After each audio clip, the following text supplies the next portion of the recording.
Hello, leaders. P is for practice. I always like to say that leadership is actually both an art and a practice.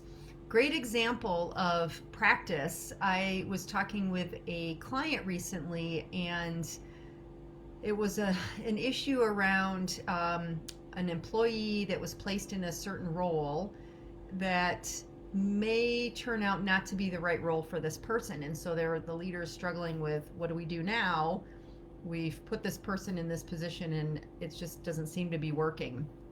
Well, like anything, if you want to get better at playing the violin, you have to practice. If you want to be in the Olympics, whatever your sport is, you've got to practice. Leadership is the same way. We're going to make mistakes. We're going to fall. We're going to do things wrong. We're going to have to redo things. We're going to make decisions that we look back later and say that was not the right decision. But we're not going to know that unless we actually do it. So it is a practice.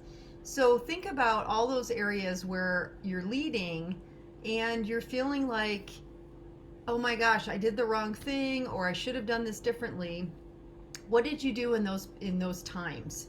Did you change course and all of a sudden do it in a different way, or did you just stop altogether? Because of why? Because you were afraid of making the mistake, or you didn't want people to know this was a bad decision. Again, you've got to be vulnerable with your people, and you've got to be able to say, hey, we tried this, it didn't work. So now we're going to do something differently. And that's okay. Again, that's the practice. When you're playing an instrument, you're going to make wrong notes, and you're going to play wrong notes, and you're going to have your tempo is going to be wrong, and your intonation's not going to be quite right. That's just what's going to happen. And if you want to get better, you have to practice. 10,000 hours. We've all heard that before. 10,000 hours to be able to master something. That's a lot of hours. So look back at what you're doing as a leader. Where are some more areas where you feel like you're still practicing, but you are getting better? Make sure you can always see where you're improving and where things are feeling more comfortable and confident for you. That's awesome. There's always going to be areas that you have to improve and where you can do things differently and better. It's a practice. Go out and make it a great day, and I'll see you again.